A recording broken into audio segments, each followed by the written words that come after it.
Very last session of our Academy Plus 2020. It's been kind a ride in the rush, because in really 5 days in a row we could enjoy speeches from different experts, from professionals, talks with Erasmus Plus alumni. And I have to say that from our side, from garagErasmus Foundation side, we are really satisfied and really glad to have spent these these days and this week with you. I would like to say hello to Mauricio Cuevas, our guest for this evening. Hello, Carlo. A pleasure to be here with you. Nice to meet you, Mauro. But I ask you to hold a few seconds before starting, because I have to give some practical information to our participants. So as you know, we are at the very last session of our academy.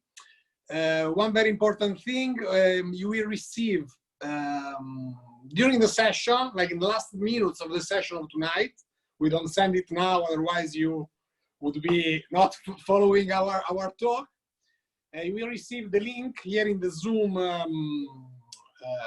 chat as a Zoom message with the survey. We need, being also the project done in cooperation with the Erasmus Plus Untitled Alumni Association and the European Commission, we need to give them an evaluation of this project, also to know whether organizing something similar in the future or not. This is really, really important. So we send you the link for the survey, and it's very important for you to fill it. We need it before sending you the certification regarding the academy of this week. Next week, you will receive your certificate with our declaration, with the declaration that you attended at least 90% of the classes, the lecture and the talks of the project. So you will be able to use this certificate for what it can be suitable and useful for you. We got also communication from the GY Academy. GY Academy, as I already mentioned to you, is a higher education institution based in Malta. We had some speakers actually from this beautiful island. GY Academy is so enthusiastic about our project that they decided, in case in the future you sign up for any of their courses, so I suggest you to look up at their website, gyacademy.com, and you find them easily in Google. They will recognize to you already one credit, one ECTS for having attended the Academy Plus 2020 of garagErasmus. So keep into account once you plan maybe to take further steps in this learning area, in this special learning area. Also, I hope you learned a little bit to know garagErasmus somehow better during this week. We are always looking for enthusiastic and energetic people around the world, no countries excluded, to create new local hubs of garagErasmus Foundation. As I told you, garagErasmus mission is to empower the international community that we are part of, that we belong to, and that sometimes once we finish with our international experience, is a bit lost, because we start with our job, with our family life, with all the other duties, but with garagErasmus still wants to keep together this spirit and this approach, and that's why we had groups that were born now in Colombia, in Medellin, and they are following our academy. We have a group that signed up in Azerbaijan yesterday in Baku. So as you see, there are really groups of people with many ideas and with creativity all around the world. In this case, we ask you to, of course, follow our social media, garagErasmus Foundation on Facebook, on Instagram, on Twitter, and to contact us directly. As you know, my name is Carlo Bitetto. I'm the director of garagErasmus. You find also my contacts on the garagErasmus Facebook page. So feel free to contact us, to contact me. And just a couple of words before giving the stage to Mauro about our team. We have a team that is located in many cities, but with headquarters in Milano and in Brussels. And I would like to thank especially 3 people of our team that were with us in these days. I'm talking about Marcel. Marcel is the guy, is our communication manager, the guy that you never see because he's behind the screen. And it's thanks to him that everything is functioning so well this week. So thanks, Marcel, for your commitment for these days of hard work. And Marcel was also helped by Marco Groppelli, that was helping out, especially with the communication part. And then two ladies, two girls, Gabriella Mainhouse, that is spending her internship with us now in Italy, and she took care of all the part of the academy of communication with the stakeholders and with one of the biggest part of communication with also the participants, together with Marcel, of course. And last but not least, Serena Tenea, our project officer that is working both in Milan and both in Brussels. She's our member that is really everywhere. She's helping both the offices, and she's been really brilliant during the lectures and during the talks that you heard. The last one was yesterday with Rocco, and today also with Julian. So thanks to our team, we were able to do this. I remember you that we do all this voluntarily in cooperation with the European Commission, ESAA, and the GY Academy. After this introduction that will make this session a bit shorter, it's time finally to present you our guest. I'm really glad, really pleased to have here tonight Mauricio Cuevas. We will call him Mauro. Shorter name, Mauro Cuevas, from Spain. Mauro has a long story to tell you, and he also belongs to a field that is really interesting for us, because Mauro works as an international lawyer, and the expression international lawyer, as you know, can mean many things. Yesterday we were talking with Rocco Palma, that is a diplomat, and so he's doing his job mostly with institutions and in a public way, let's say. With Mauro, today we want to explore the other side of the law, but especially we want to hear the great meaning and the great values of the story of Mauro that can be also inspiring to all of you. So, Mauro, welcome again, and please start to tell us something about you and your story. We are really looking forward. Okay, Carlo, thank you for the introduction. You are very kind. I'm very pleased to be here with all of you. I am basically an international lawyer based in Marbella, Spain. Okay, I have a lot of internationality in my life. Okay, because I was born in Chile. First of all, I was born in Chile, in Santiago de Chile, which is the capital of Chile.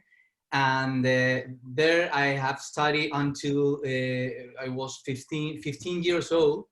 And then at that age, I came into Spain, first to Pamplona and then here to Marbella. But I want to explain you a little bit the stages until now. So Carlo, if you want, I can start explain a little bit my experience in Chile until that moment, and why and when exactly we came here to Spain. Yeah, exactly. Because we have also some participants from South America, so they will be for sure also interested in seeing some differences that there are between South America and European countries, for sure.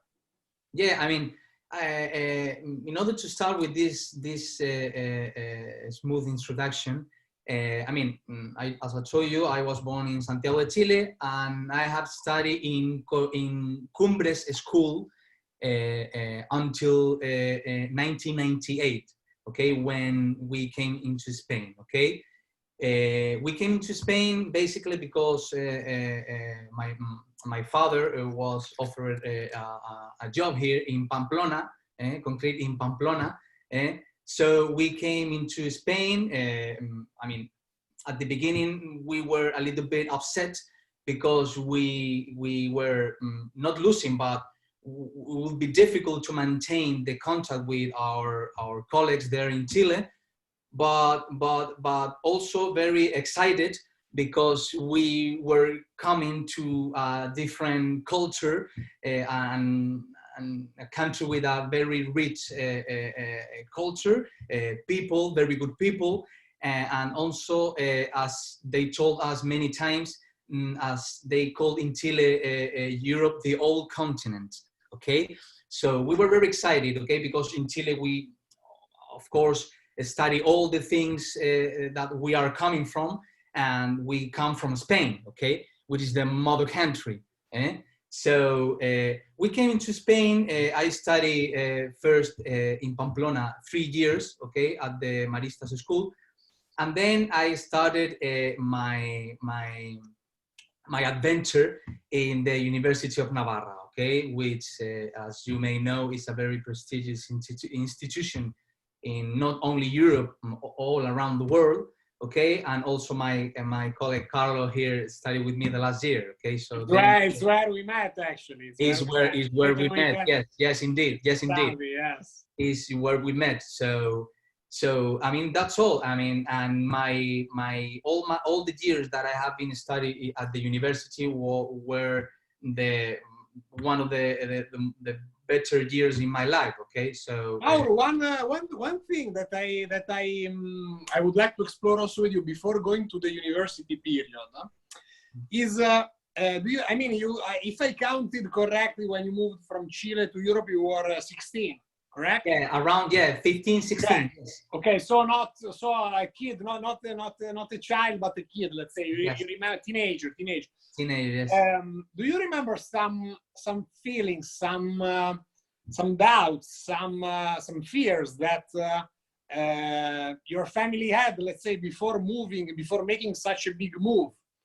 Because many of us, I mean, to each of us in our life, it happens that sometimes we have like some kind of big opportunities, but they bring like a radical change in our life and also a lot of risk.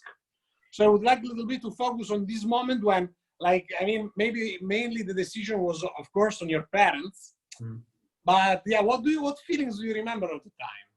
Yeah, I mean, this is a very good point that I mean, because I mean, of course, every decision in our lives also have a risk. Okay, so in that case, when I was a teenager, my parents, because as you know, we are a big family. We are eight. 4 brothers and 4 sisters, okay? I mean, including me, okay? So it was a very difficult feeling, okay?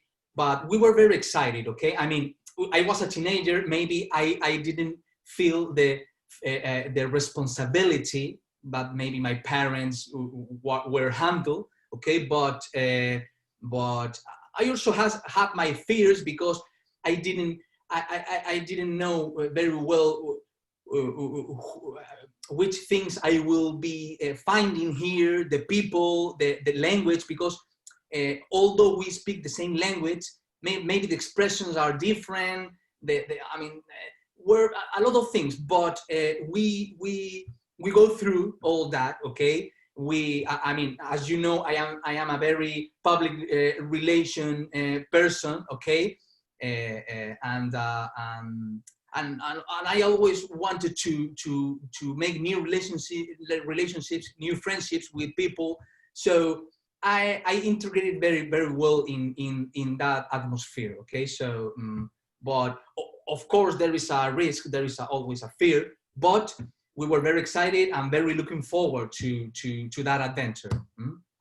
And this hasn't been the only big change in your life, because one of the last ones have been quite recent, moving from a city to this will touch later. This we will touch later, of course. Yeah. So the University of Navarra, like very strong institution. It's one of the highest universities actually in the ranking, in the European and world ranking. I think that for some faculties, University of Navarra is even at the first place in Europe as institution. I remember maybe communication or some yes, humanities. exactly. Yeah, and it's actually where I spent also my Erasmus exchange. Is where I met with our speaker of tonight. And so you see also here how relationship continues. Now you can meet people on Erasmus, meet people on exchange. For me, Mauro was the local point of referral in Pamplona, because for me it was local, even if coming from Chile. And so you signed up in the University of Navarra. What can you tell us about your years at the university? Why did you choose law? Yeah. I mean, first of all, as you are saying, I was when I started to study in the university. I mean, it was around 2005, okay, 2006, okay. So remember that I arrived in Pamplona in 1998. So it was around 8 years, okay, that I was in Pamplona established. So I was like a local person there, okay. So that's why I knew very well all the town. Now I actually go often, and yes, I mean I basically studied at the University of Navarra. One of the reasons was because my father was working there, of course. Okay, so for my parents, they recommend me to study there because. As you are saying, it's a very prestigious institution, not only in Europe, I mean, all around the world. We are, I mean, the University of Navarra is receiving students from all countries, not only Europe, Colombia, Chile, Venezuela, Ecuador, I mean, USA, I mean, all the parts of the world, okay? So Korean, so, I mean, it's a very prestigious university, and not only because of the prestige of the university, the quality of the teachers, of the people there working. It was also because it is well known that the University of Navarra also provides you a very well teach about ethics. You know, not only about laws. I mean, you when you finish your study at the University of Navarra, you go to the world, you go to face the world, not only knowing law, also knowing how to meet with people, how to talk with people, how to be a good person, okay? And I think that are the reasons why I choose to study at the University of Navarra, and also because I was in Pamplona. I was very lucky because, I mean, the campus is in Pamplona, so all near. And also we have to say that Pamplona is not the typical university city, let's say, because Pamplona is a city of Spain where the weather is cold, where like you are far away also from the sea. That is also one of the aspects that bring also some foreign students to Spain. The so-called fiesta is not so strong as maybe in Andalusia or in the southern of Spain or in Barcelona. So it's a city where you can find your dimension as a student, but it's not that easy, I have to say. For what I've noticed from outside, even if, of course, as international student, you can just love your city and appreciate everything that the city offers to you. And I remember that when I left from my international year abroad, you were like finishing university. You were in the last period, I guess, last year, right? Yes, we were in the last year, the fourth year. Okay, as I recall, you were we met in the international private law community. You know, I mean, and in that we were studying the same. Okay. Because I think that in Erasmus, I never took an Erasmus, but when we met, I thought I was on Erasmus too, okay? Exactly. But you can choose a lot of possibilities, you know. And one of them was international private law, which I also work in the international private law department with our teacher, okay? I have to say that we had very good marks on on international private law. Yeah. And it's actually your current. Yeah, I mean, it's like, let's say. yes. I mean, basically, as maybe you know, I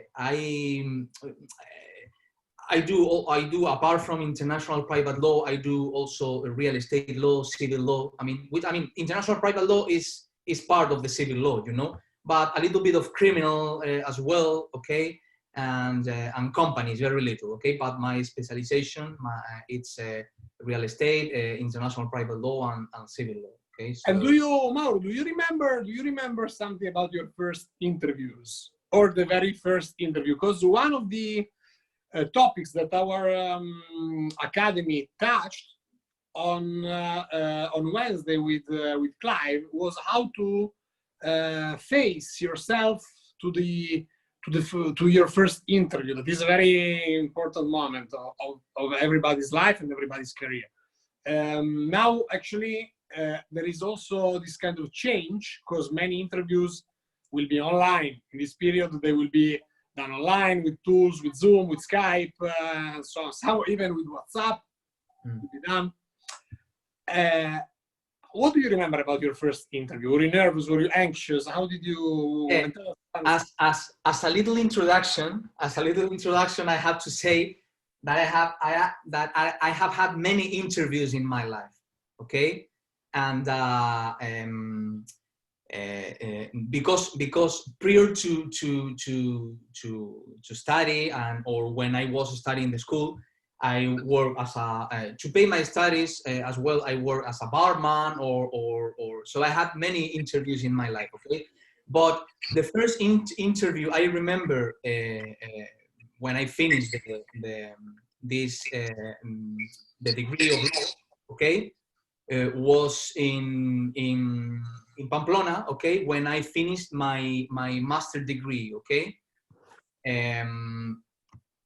That interview I have had in Pamplona was with my mentor, okay, and my first mentor that was a very well-known lawyer in Pamplona, and of course I was a little bit nervous, but this interview was connected with the master degree because when you were doing the master degree, it was obliged for you to make practice in a law firm. Okay, was associated to that master. Okay, but the real interview that I have had in order to enter into a well-known law firm was in Marbella when I arrived in Marbella. Okay, and that's exactly where I want to get. That's exactly where I want to get. Because not everybody can work in. Let's say in a dream place, because I have had the chance to visit the area of Marbella, actually, where you're living and working, and I would like you to tell our audience the story of how you moved from Pamplona to Marbella. Just keep in mind, for who doesn't know Spain very well, that moving from Pamplona to Marbella can be like moving from Moscow to Rio de Janeiro. For some aspects, it can be, I mean, it's a very, very strong move, let's say. Yeah. So please tell us that story, because it was really another moment when you had to decide to make a big change. Yeah.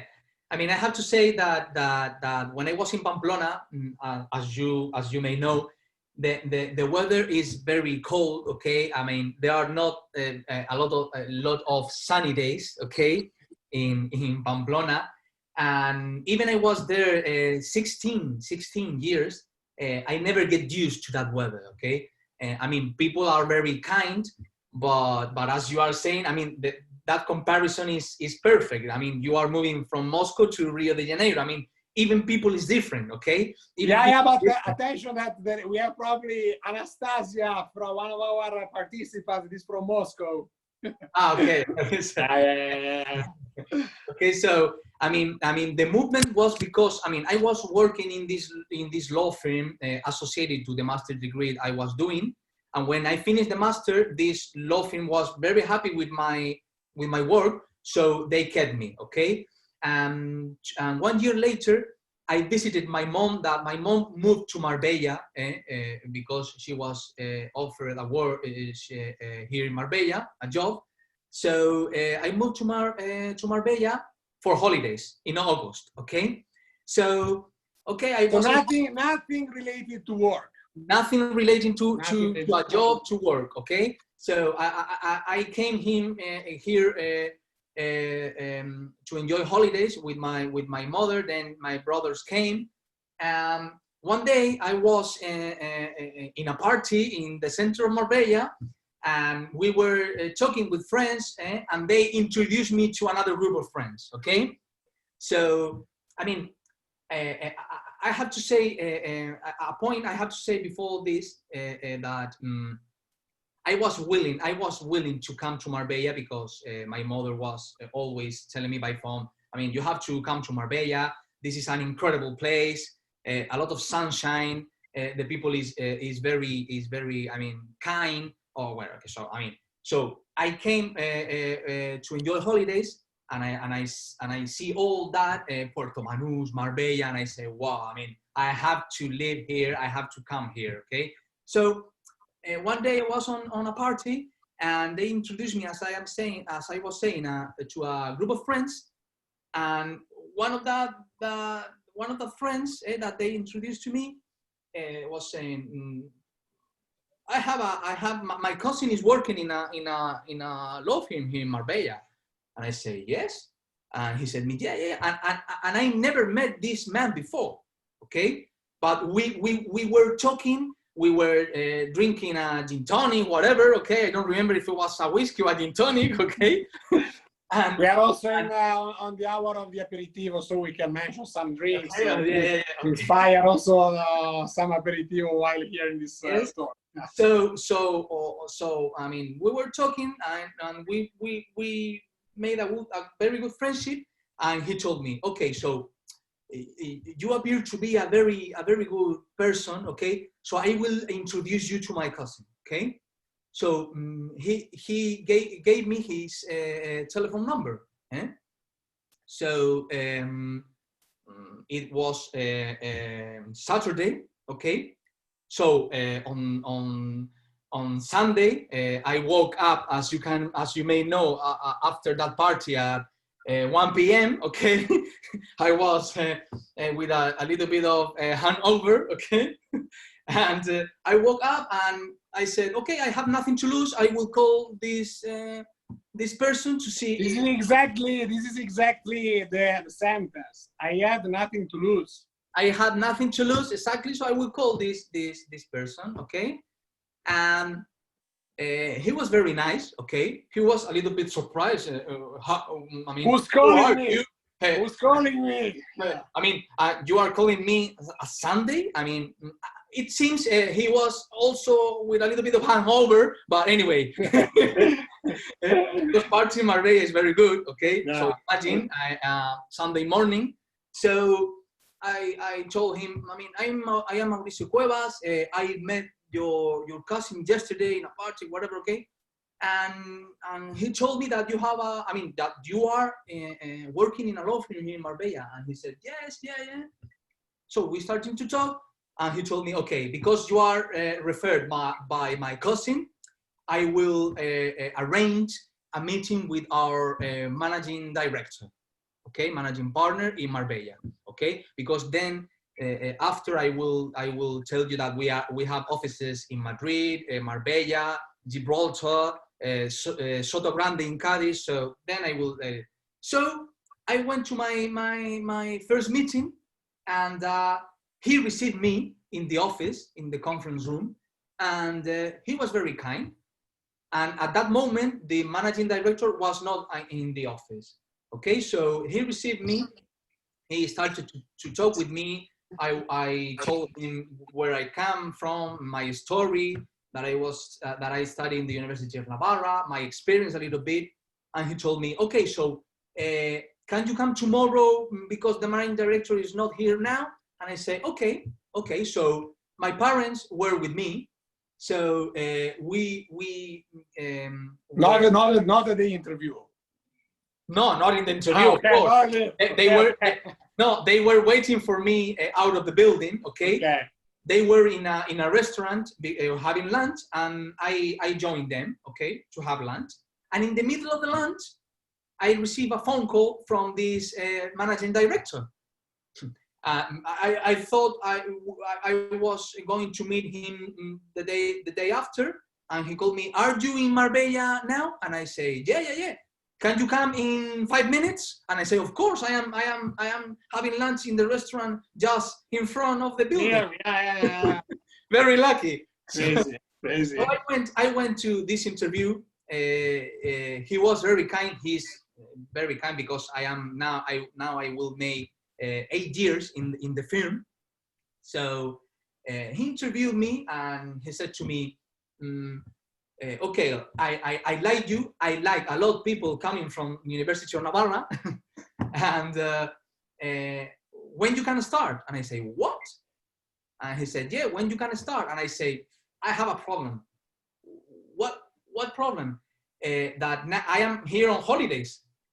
I am here on holidays. I am leaving in 2 days, and I work in a law firm in Pamplona now. Okay. Yeah, that is like far.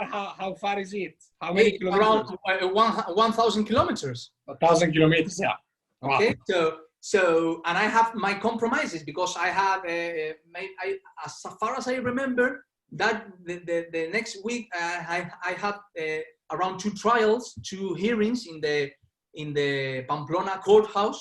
Okay, so I had to assist, and I was very lucky, Carlo, because I mean this was something, the energy, because he told me, "Don't worry, when are you available to come?" And I said it was the 2nd of September, and I told him, I thought I cannot lie to this man because it's gonna be my next boss.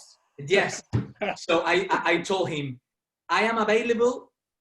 I am not available until the 1st of November. Wow. And he looked me like 3 seconds like this, and he told me, "No worries, I will wait for you." Yeah. So I went it was out. like kind of love at first sight, but everything came from a talk you had in the bar or in the club in the night. Everything came from there. I mean, that the public relation is talking with people, introducing people, meeting people. Okay. And this is exactly what I would like to stress a little bit to our participants. And this is also what garagErasmus Foundation is doing many times. Like many times, experience, like meeting with people, creating new relationships, new friends, and investing time in this, because this is also an investment of time of our life, can only bring good things for our future. And this is the point. Like we can be ages on the books. We can really be ages on the books. That's important. That's very important to study, be prepared, to improve. No matter how we have people that are following the academy that are not super young, but it's not important, because in life you really always have to keep on studying and keep on finding new challenges. I'm 36 and I'm still studying, working as well, but I'm also studying. And Mauro, I remember one thing that I would like to hear your opinion about the importance of speaking foreign languages. Because if I remember, in 2009, when we met, you were not that fluent in English. Yes, yes, indeed. I mean, this is true. I mean, my basics of my fundamentals of English were at that moment I was a little bit lost. Okay, because even in Chile, I had very good fundamentals, okay, because in Chile they teach you very well English, whatever. But if you do not practice the language, at the end, I mean, it's you struggle in communications, okay. So in 2009, my English was like, I mean, I mean, my English is not perfect now, but allows me to maintain a conversation, okay? Not only with my clients, with people. I mean, with clients, you have to use technical language, okay? Which was the most difficult thing when I arrived here, okay? But it doesn't matter, because if at the end of the day, you practice that, and you lose your fears, at the end of the day, you will be able to talk with all these people and use all these technical words. Okay. And let's say even that Italians, Spanish, let's say in this case, I'm referring to you as a Spanish. We actually have this kind of pronunciation barrier, obstacle as well.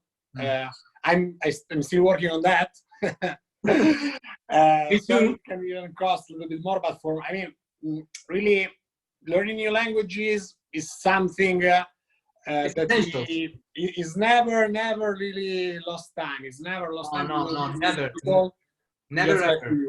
And Mauro, I would like also to hear from you exactly. Let's get a bit into the point of what you're doing now, what your job is, because I would like to suggest our participants to write questions. And now Eleni is saying that yours is an amazing story, for example. Thank you. I would like now to know exactly what does it mean to be an international lawyer. Yeah, I mean, first of all, I have to say that to be a lawyer, only a lawyer, was a dream come true when I finished university. I mean, I wanted to be a lawyer as I have reason. Okay, when I was a child, okay, I was always willing to help people and in a very sense of justice, you know. So when I became a lawyer, I was doubting a little bit by which type of law dedicate myself, okay? Because as you know, there are many different types of laws, and each of them are a world apart, okay? So, I mean, first of all, I wanted to start working for public institutions, okay? Maybe, as you know, in Spain, to work for public institutions, you have to make something that is called here oposiciones, which is you have to study a big themes, okay, that the government of Spain imposed you to study, or in this case, the comunidades autónomas that we have here, for example, Catalunya, Andalucía, Madrid, whatever. It's like a public call. Could we translate it as in a public call? It's a public call, okay? I mean, you have to study, you have to pass these exams, and then which are very difficult. I mean, when I say study, you have to study that like 9 hours a day, Monday to Sunday. I mean, it's like it's very difficult because a lot of people want to take these public calls. But and I started indeed to study. I was 1 year study for being general attorney of the Navarra government, which is the government. Pamplona is the capital of the Navarra, okay, of the Navarra, in which is located the University of Navarra. But I realized that at the end I wanted to be a normal lawyer. I mean, to have my clients, private clients, and not only to have one client, which is the public institution, you know. So I started to work. Say you were really into choosing between public and private. Yes, yes. This is a choice that, apart from the type of studies, many of our participants will have to decide soon to go for the public or to go for a private job. Yes, exactly. But at the beginning, as I was saying, I wanted to study and to dedicate to a public institution. I mean, also because when you finish the degree in Spain, for example, is a job that you have forever. Okay, it's a job that you have forever. You have secured your salary and all this. Okay, But then I think, I mean, it was a thing of vocation, okay? Something that I really felt that I wanted to work for private clients, okay? So I started to work in Pamplona. I started to my job in Pamplona, defending little criminal cases, okay, only criminal cases, and I mean, and a few family cases, but the most of them were criminal. And then when I arrived to Marbella, was a complete different world. I mean, because Pamplona is very little. You only have there people from Pamplona, and then when you come to Marbella, you have a very different world, and all are elements, international elements. You have Russian people here, people from Russia, from Dubai, German, English, from Belgium, from all the countries. Okay, so to be an international private lawyer, I mean, you have to be expert on that in order to advise your clients. Okay, so basically, my job, what I must do is to advise my clients in real estate law when, for example, they want to buy a property in Spain, with things regarding taxes, the completion, purchase deed, all these things. Also, I advise my clients in international family law. Okay, for example, if they want to come to Spain to get divorced, or for example, if they live in Spain but they are British citizens, and they have their kids in Germany or whatever. So I do a lot of this stuff, okay? And also civil things, for example, breach of contracts, insurances, all these things, you know? I mean, it's a very, I enjoy a lot my job, I have to say that. I mean, it's very, you have to be very dedicated, but it's very, I mean, it's very enjoyable, you know?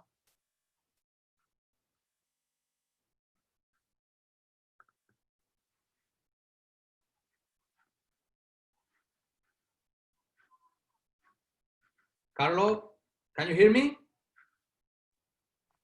Now? I cannot hear you. Now. Okay, I had an issue, technical issue, perfect, but now we are back. Now we are back. Okay. So real estate, but also, let's say, family issues and many other things.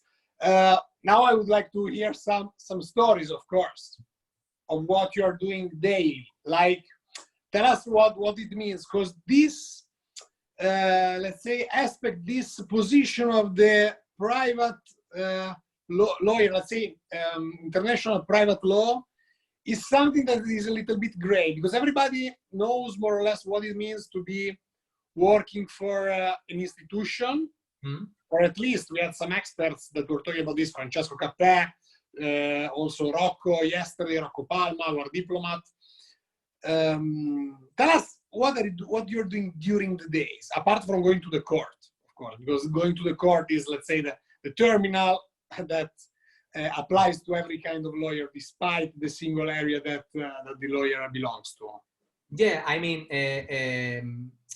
as I told you, my work has different type of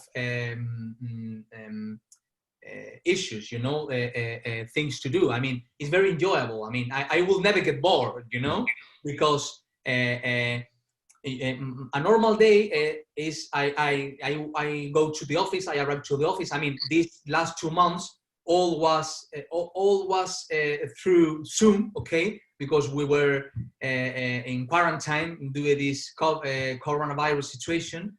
But normally I arrive to the office and I start, and I have a list the day before with all things I had to do.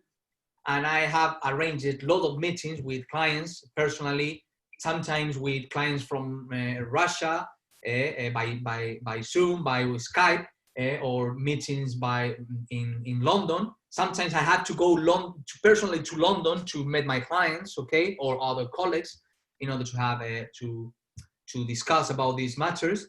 And I start to advise my clients, okay, all day, writing emails, preparing contracts, okay, and advising them. It's very enjoyable because you have to solve a lot of problems. I mean, we are like what, for example? Like, tell us some concrete problems that I were shown to you.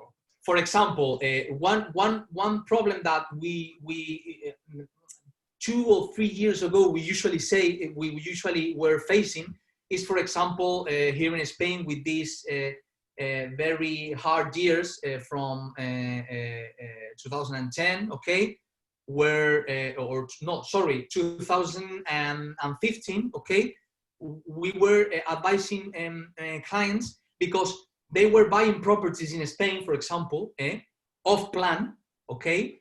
I mean, this means not already built, okay. Like, let's say, on the paper. Yeah, on the paper of plan, but built. They will be built in the future, and for some reason, I mean, in this case, the builder, okay, or the promoter, okay, the developer goes to bankruptcy. Okay, so what happens with the money I gave into account for in installments to buy that property? What happens with that money? So we start court proceedings in order to claim those monies. We can also start court proceedings against the bank because that monies were warranted by the bank, but these monies didn't enter into a special bank account. Normally, these kind of problems, or for example, family problems that pension or visitation regime, okay, or for example, clients that are not seeing their children during 2 months because the mother or the father are not allowing to see the children, so you have to start court proceedings or getting a full final settlement agreement in order to solve these problems out of the court. I mean, you can face infinite. We have a question, Mauro. We have a question. What did you find as the hardest part of being an international lawyer, and what has been the best international professional trip you did? I mean, the hardest part of being an international private lawyer, I think, is that maybe when you finish the university, you think that you will never study too much as you did in the university. This is not correct. Okay, you have to continue to studying. You have to continue to update in all the new laws, new rules of the European Union, all regulations, because every single time, and even more now, for example, with this situation of the coronavirus, they are implementing always new rules. So you have to study always. You have to be in study always. You have to take time for study. Okay, so you have to always be updated. And I mean, the most enjoyable, I think, trip as an international private lawyer was, I think, 2 years ago when I went to London to assist a very wealthy client. So he invited me to an incredible hotel with all things paid, okay, and we went to an incredible sushi in the Soho part of London. District. Yeah. So and we make a lot of tourists, and he showed me all the city, because I think it was the third time I went. Okay, but sometimes, as you may know, and this is an incredible thing also, and this is very hard. Okay, for example, I had to take a plane to go to London at 10 a.m. and I am being back to Marbella at 6 p.m. Okay, it's in an immediately trip, and I have to sometimes I didn't even put a foot in a hotel. Okay, so this is also very hard, because you arrive very tired and not, but it's really worth to be an international private lawyer. Believe me, I mean, you will enjoy. And so it was basically flight, business, sushi, flight. Yeah, basically that. And of course, Obviously, and I have to say, of course, that at night we went with the client. We have beers. We have very enjoyable chat conversations. But at the end of the day, I mean, it's a work. It's a work trip. So you always have to be focused. Okay, so yeah. this is the thing. Mauro, we have actually one nice message from Altin that is saying, yes, indeed, I study law too, and it's really hard. Obligation law, private law, procedure, criminal law. What can we say? It is hard. In my personal scale of hard faculties, I was always putting medicine, engineering, and then law. I also was recognizing future doctors and future engineers, their primacy of the studies. Also, law is really there. But I have to say, Altin, that whatever job you take, once you can really defend somebody's rights, it can be about crimes, it can be about real estate, it can be about any kind of trouble. You really feel the vibe. And I guess for you, Mauro, it's kind of the same. I guess when you go to court. Yes. When you, it's a very good feeling. It's a very good feeling when one person comes to your office seeking advice. Okay, you give the advice. You do your best endeavors in order to defend that client, to assist this client, and to fix all the problems that he's facing at that moment, no matter what difficult are. You give the best tools in order to do this. You go to court, and at the end of the day, imagine the feeling where you face a judgment that is giving you the reason. It's the most incredible feeling you can feel as a professional, because you every time I face a judgment in my favor, you remember always that years of degree when you were studying with a cup of coffee at 3 a.m. in the morning. Carlo, remember? And with a lot of cold, facing exams. It's a very gratificant. It's a very grateful feeling. Believe me, it really works. Yeah. And we have now another question that moves a little bit from the law topic. We have Naomi asking, what can you advise a young person from outside the European Union who wants to invest in property in European Union? What are the opportunities available? Here about this, we could do another edition of the talk. But, and I also ask you something adding to this question of Naomi that I thank. What trends do you see now about real estate after this coronavirus emergency? What do you feel from the market that you have next to you in your job? Yeah, it's a very good question because I will give you my opinion, okay, and signal a little bit the market and also talking with people, talking with clients, okay. I feel that, of course, with this crisis of coronavirus, because of this, prices are decreasing a little bit. But I think that at the end of the day, they will go again to the market value that we were having before this pandemic arrives. Okay, so I think that as Naomi is asking, I think that the keys in order for investing in Spain is, of course, I mean, if you buy a property here, for example, in Costa del Sol in Marbella, it's always a good investment. What can I say? Okay, because you always will have the opportunity to have a property that is in a very good place with very international people, with the sea, I mean, with party, with commercial centers, with lot of events. Okay, Marbella is very well known in the world, for example, as Monaco, as Saint-Tropez. Okay, a lot of places, and and your property will always have this practically the same value or higher, okay? Because you will always be able to sell this property, not losing money I mean, despite this pandemic, but not losing money, okay? You have to take into account a lot of things, okay? For example, the plot in which you will buy this property, or if you will buy off plan.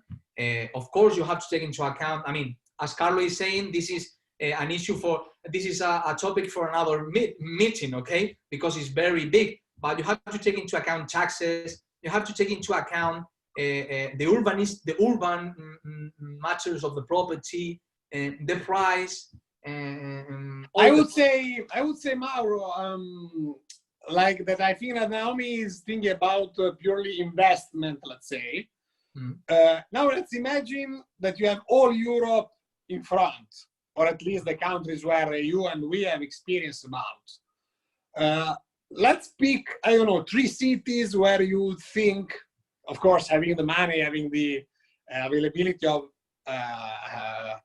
many euros in this case, where you would invest. What markets would you suggest? I mean, in Europe or only in Spain?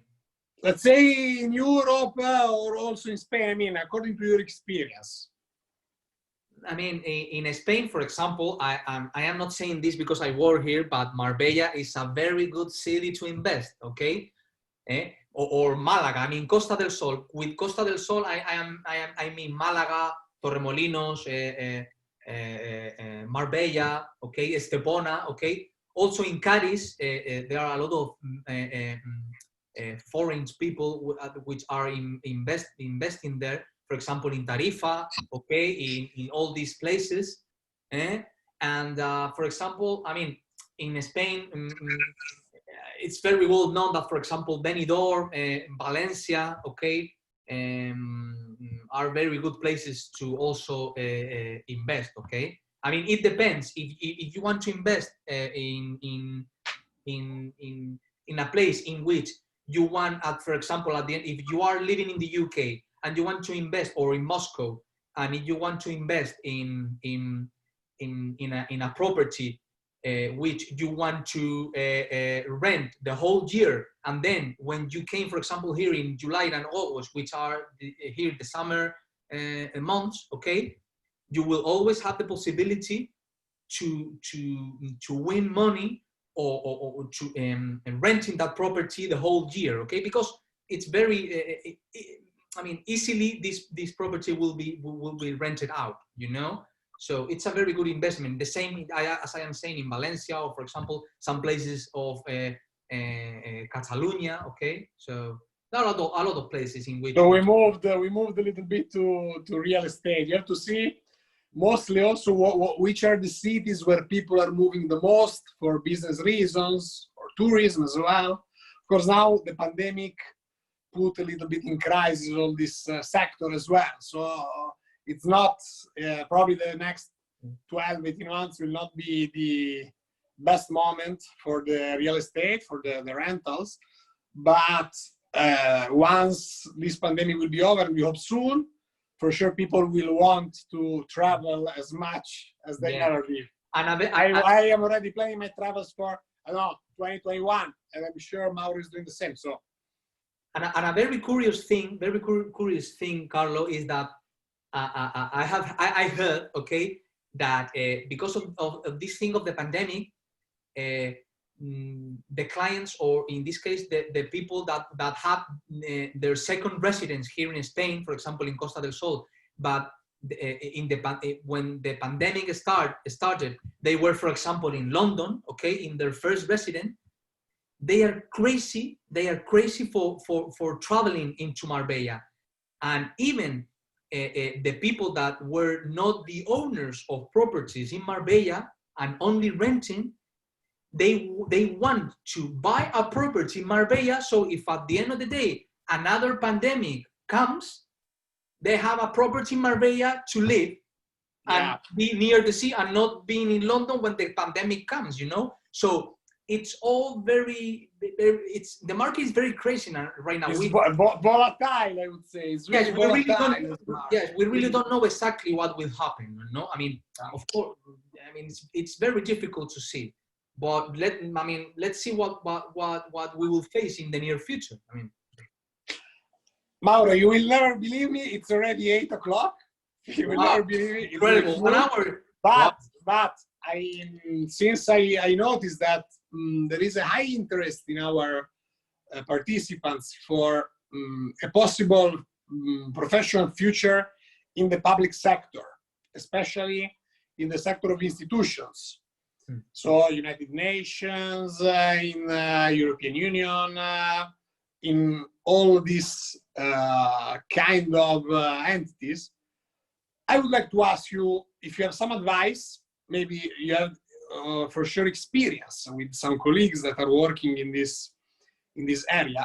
And at the end, as the very last thing, I would like to know from you why should somebody choose to invest the studying time, the traineeship time, maybe the event experience in the foreign countries, in the private, or why should they invest in the public? Like, what are the criteria that you think somebody should ask himself or herself to decide whether doing a private career, I don't know, as a lawyer, as a notary, working for some companies, because also lawyers are very requested for companies, or if spending the years of studies and traineeship for diplomacy, for applying for some institutions, can be local, can be with the municipality. Yes. Municipalities have been very important now during the pandemic crisis. I saw majors going around day and night by bicycle to control the citizens who are respecting the law, regulations. It can be national, it can be regional, it can be national, it can be international. And also the fact that our attendees decided to invest this week in the academy means that they are thinking about this opportunity. So why private? Why public? What do you think everybody should think about? And if you want to talk a little bit about the public sector as well, it would be great. Yeah, I mean, first of all,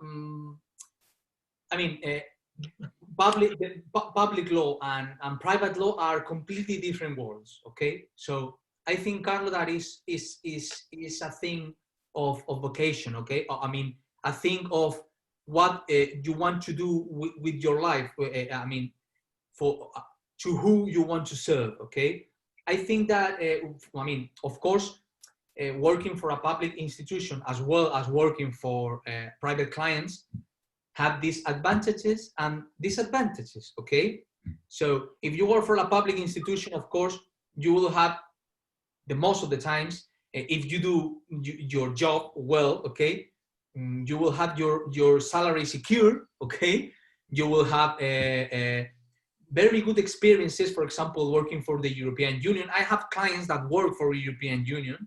I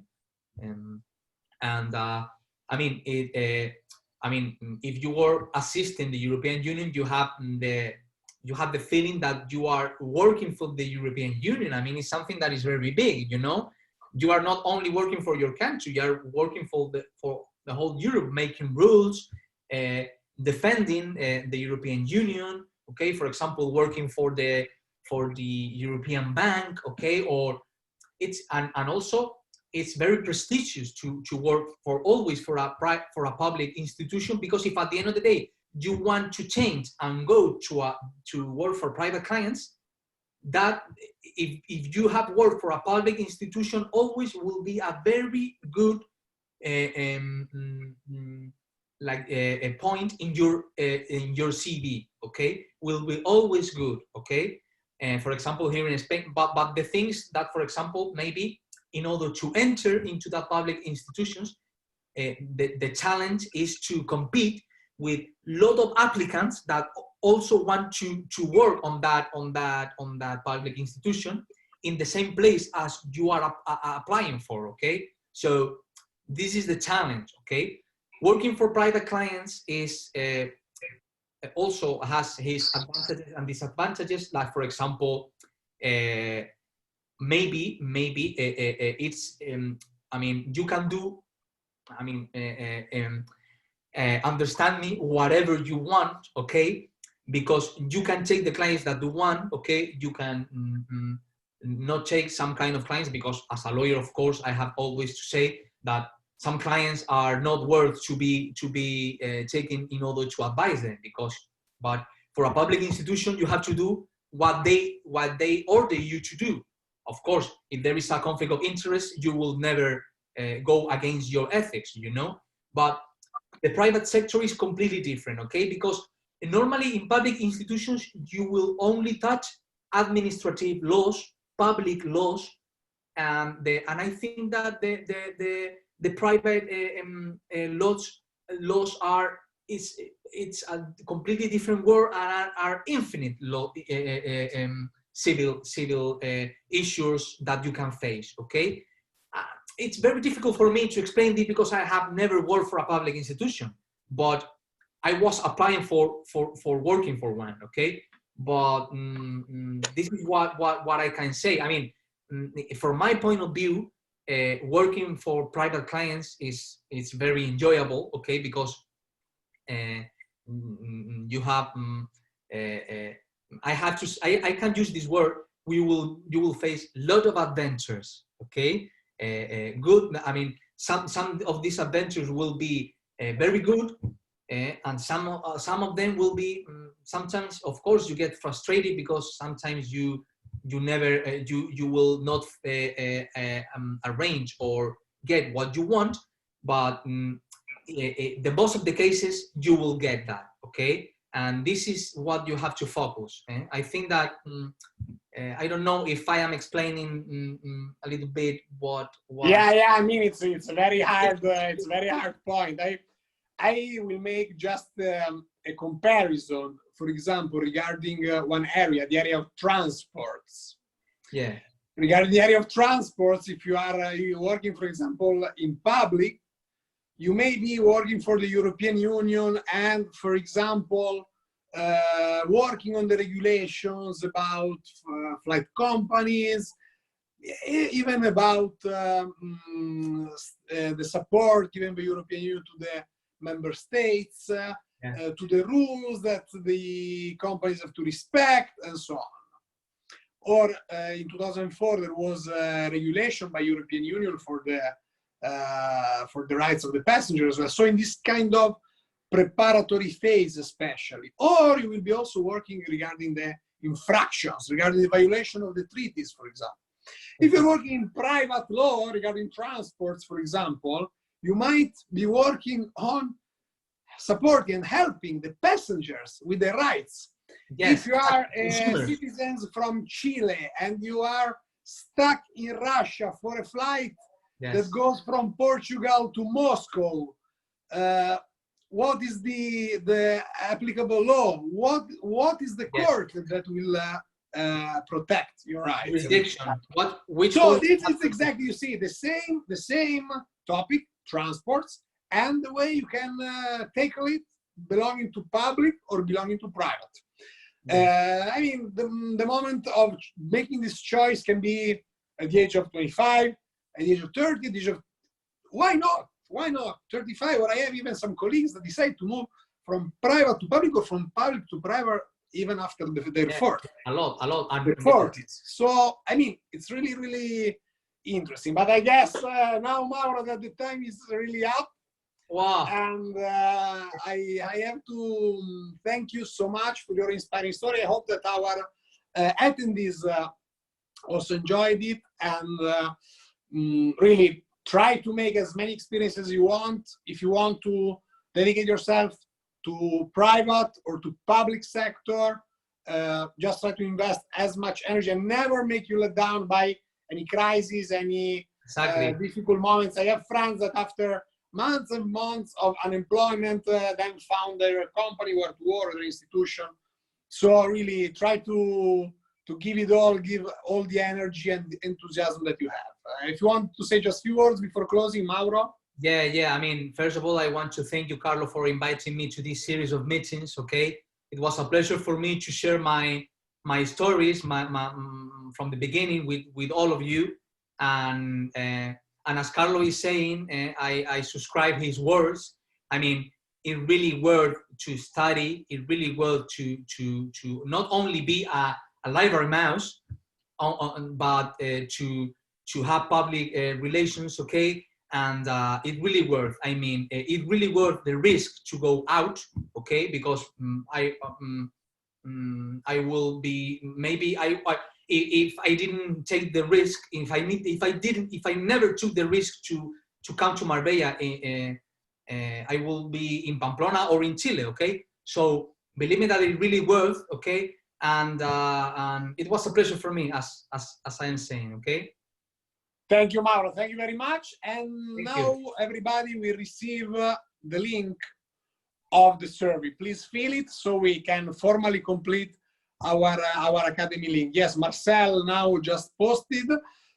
Fill it whenever you're ready. The sooner the better. But we give you time for having some dinner on Friday and some maybe Friday night out. I don't know the situation where you are. In Italy, we are still on a kind of moderated, temperated lockdown. So it will be like on Friday, but thank you very much. Keep on following garagErasmus because we have many more surprises for you. Thank you very much. Thank you, Mauro. Thank you. Bye.